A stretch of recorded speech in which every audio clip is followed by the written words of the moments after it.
अस्सलाम वालेकुम नाज़रीन, आप देख रहे हैं विजन पॉइंट और मैं हूं ईमान नवाज। नाज़रीन, IMF पाकिस्तान में पुरानी गाड़ियों की दरामद आसान क्यों बनाना चाहता है और इससे इंपोर्टेड गाड़ियों की कीमतों में कितनी कमी मुतवक्के है। IMF ने कर्ज प्रोग्राम के सिलसिले में पाकिस्तान से दरामद शुदा अशिया पर टैरिफ में कमी का मुतालबा किया है, जिनमें पुरानी गाड़ियों की दरामद पर छूट नुमाया है। मगर ये पेशरफ जहां एक तरफ कार डीलर्स और इंपोर्टर्स के लिए खुशाइंद है, तो वहीं गाड़ियों की तैयारी की सनत से वाबस्ता शोबे ने इस हवाले से अपने तहफ़्फ़ुज़ात ज़ाहिर किए हैं।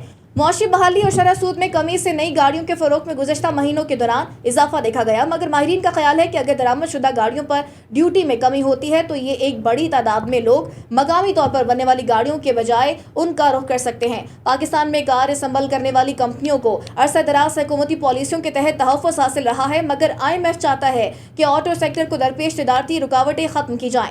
हुकूमत फिलहाल IMF की हिदायत पर नेशनल टैरिफ पॉलिसी पर गौर कर रही है, जिसके तहत गाड़ियों की दरामद में रिलीफ की तवक्को है। IMF पाकिस्तान में पुरानी गाड़ियों की दरामद क्यों आसान बनाना चाहता है।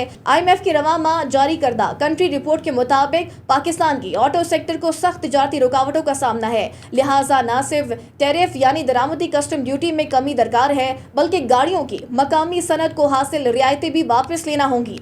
फिलहाल पाकिस्तान में सिर्फ गिफ्ट स्कीम के तहत अक्सर जापान से इस्तेमाल शुदा गाड़ियां इंपोर्ट की जाती हैं, मगर IMF ने इसमें ज़्यादा से ज़्यादा 3 साल पुरानी गाड़ी की शर्त खत्म कर दी है। अब 5 साल पुरानी गाड़ी दरामद करने की भी इजाज़त होगी। IMF चाहता है कि पाकिस्तान के ऑटो असम्बलर्स को बैरूनी मुकाबले से तहफ़्फ़ुज़ के लिए हासिल रियायत और तरजीह खत्म की जाए। कंट्री रिपोर्ट के मुताबिक हुकूमत ने IMF को यकीन दहानी कराई है कि ऑटो सेक्टर पर आयद इजाफी दरामदी ड्यूटी या सेल्स टैक्स को खत्म किया जाए और इन तब्दीलियों का 2030 तक आहिस्ता आहिस्ता निफाज किया जाएगा। इस हवाले से पाकिस्तानी हुकूमत नई कौमी टैरिफ पॉलिसी NTB और ऑटो पॉलिसी पर मुशावरत कर रही है, जिसका निफाज 1 जुलाई 2025 से मुतवक्के है। IMF कंट्री रिपोर्ट के मुताबिक अगली ऑटो पॉलिसी के जरिए मकामी सनत को हासिल तहफ़्फ़ुज़ को बड़े पैमाने पर कम किया जाएगा और इसका निफाज जुलाई 2026 से मुतवक्के है। इसके मुताबिक गाड़ियों की कीमतों में कमी के लिए न सिर्फ एडिशनल कस्टम ड्यूटी और रेगुलेटरी ड्यूटी को खत्म किया जाएगा, बल्कि कस्टम ड्यूटी में बड़े पैमाने पर कमी की जाएगी। मुल्क की सनदी शोबे में ऑटो सेक्टर एक कलीदी शोबा है, जिसमें मुल्क में मकामी तौर पर गाड़ियां तैयार करने के लिए ऑटो पार्ट्स और दूसरे खाम माल की दरामद के साथ साथ मुकम्मल तौर पर तैयार गाड़ियां भी बैरून मुल्क से मंगवाई जाती हैं।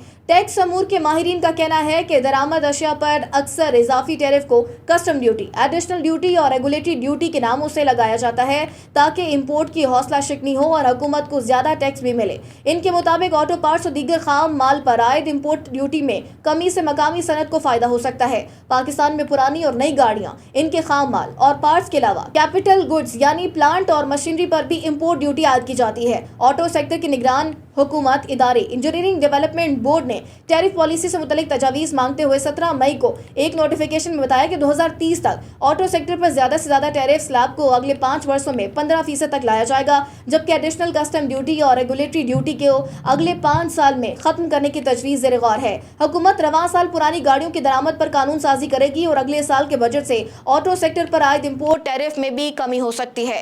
नाज़रीन, आज के व्लॉग से इतना ही। मज़ीद ऐसे व्लॉग देखने के लिए आप देखते रहिए विजन पॉइंट।